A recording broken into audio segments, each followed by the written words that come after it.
రాష్ట్ర బడ్జెట్లో చేనేతలకు జరిగిన అన్యాయాన్ని నిరసిస్తూ మంగళగిరిలో ఆంధ్రప్రదేశ్ చేనేత కార్మిక సంఘం ఆధ్వర్యాన అర్ధనగ్న నిరసన ర్యాలీ నిర్వహించారు.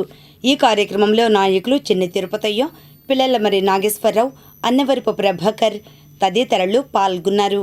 అనంతరం వారు మాట్లాడారు. ఆధ్వర్యంలో చేనేత రంగానికి బడ్జెట్లో తీవ్ర అన్యాయం జరిపింది రాష్ట్ర ప్రభుత్వం. ఈ బడ్జెట్కి వ్యతిరేకంగా చేనేత కార్మిక సంఘం ఆధ్వర్యంలో ఈరోజు రాష్ట్ర వ్యాప్తంగా అర్ధనగ్న ప్రదర్శనలు జరుగుతున్నాయి. చేనేత రంగానికి బడ్జెట్లో 2,000 కోట్ల రూపాయల బడ్జెట్ కేటాయించాలని ఈరోజు రాష్ట్ర వ్యాప్తంగా జరుగుతున్న ఈ అర్ధనగ్న ప్రదర్శన కార్యక్రమాన్ని విజయవంతం చేయాలని అందరినీ కోరుకుంటూ ఇప్పుడు ఈ కార్యక్రమాన్ని మీడియా మిత్రులందరికీ నమస్కారం. ఆంధ్రప్రదేశ్ రాష్ట్ర ప్రభుత్వం ఫిబ్రవరి 28వ తేదీన బడ్జెట్ ప్రవేశపెట్టింది. ఆ బడ్జెట్లో 138 కోట్లు మాత్రమే కేటాయించింది.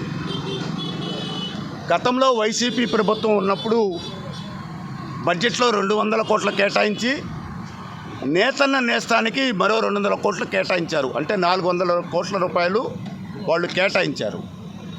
ఇది చాలదు, ఇంతకంటే మెరుగైన బడ్జెట్ మేము ఇస్తాము, ఇంతకంటే చేనేతలకు మెరుగైన సదుపాయాలు మేము కల్పిస్తామని చెప్పని ఎన్నికల వాగ్దానంలో ఆనాడు చంద్రబాబు నాయుడు గారు కానీ లోకేష్ గారు కానీ ఈ కూటమి ప్రభుత్వం ఏదైతే ఏర్పడిందో వాళ్ళందరూ కూడా రాష్ట్ర వ్యాప్తంగా తిరిగారు. ఆ తిరగటమే కాకుండా ఈ రాష్ట్రంలో చేనేత కేంద్రాలు ఏవైతే ఉన్నాయో 35 కేంద్రాలు, ఆ 35 కేంద్రాల దగ్గరకు వెళ్ళి గత బడ్జెట్ కంటే మేము అధికంగా ఇస్తామని చెప్పి వాగ్దానం చేశారు. పోయిన సంవత్సరము కూటమి ప్రభుత్వం 2,85,000 కోట్ల రూపాయలు కేటాయించి అందులో చేనేతకు 200 కోట్లు మాత్రమే కేటాయించారు. ఈ సంవత్సరం ఇది పూర్తి బడ్జెట్ 3,22,000 కోట్ల రూపాయల బడ్జెట్ ప్రవేశపెట్టారు. అంటే గత బడ్జెట్ కంటే కూడా 37,000 కోట్ల రూపాయల బడ్జెట్ పెంచారు.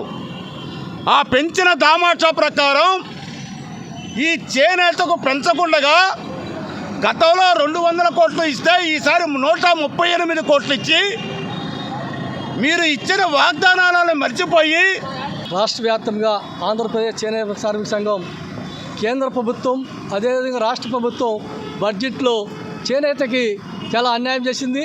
కేంద్ర ప్రభుత్వం కూడా 200 కోట్లు కేటాయిస్తే రాష్ట్ర ప్రభుత్వం 138 కోట్లు కేటాయించింది. చేనేత పరిశ్రమకి కార్మిక సంఘాలకి ఈరోజు చేనేత పరిశ్రమే మరుగయ్యే పరిస్థితి కనిపిస్తుంది. ఎందుకంటే కార్మికుడికి నేసిన దానికి సరైన వేతనం రాని పరిస్థితి ఈరోజు రాష్ట్ర వ్యాప్తంగా దేశవ్యాప్తంగా చేనేత కార్మికులకి ఎన్ని అవసరం పడుతున్నారో చూస్తున్నాం. కానీ ఈ ప్రభుత్వాలు మారుతున్నాయి.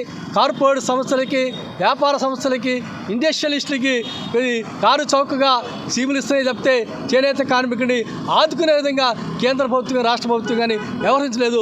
ఎలక్షన్ ముందు మేము వస్తే చేనేత పరిస్థితిని మెరుగుపరుస్తాం అని చెప్పినటువంటి ఈ ప్రభుత్వాలు ఈరోజు అధికారంలో వచ్చినాక గత ప్రభుత్వం కేటాయించిన దానికన్నా కూడా తక్కువ కేటాయించి ఇప్పుడు రాష్ట్ర ప్రభుత్వం చేనేతలకి అన్యాయం చేసింది.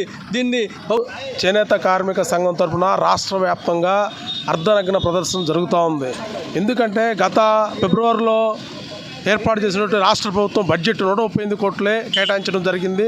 2,000 కోట్లు కావాలని చెప్పేసి రాష్ట్ర చేనేత కార్మిక సంఘం కోరుతూ ఉంది. ఎందుకంటే చేనేత సహకార సంఘాల తరఫున కానీ విడాడి తరఫున కానీ చాలా బకాయిలు ఉన్నాయి. ఆ బకాయిలు ఇవ్వడానికి కూడా అది చాలా బడ్జెట్. కాబట్టి ఇక్కడ మంత్రిగా ఉన్నటువంటి లోకేష్ కావచ్చు, లేకపోతే ఈ సంబంధిత శాఖ మంత్రి కావచ్చు, ఆ పునరాలోచన చేసి చేనేత బడ్జెట్ని ప్రవేశపెట్టాలని చెప్పేసి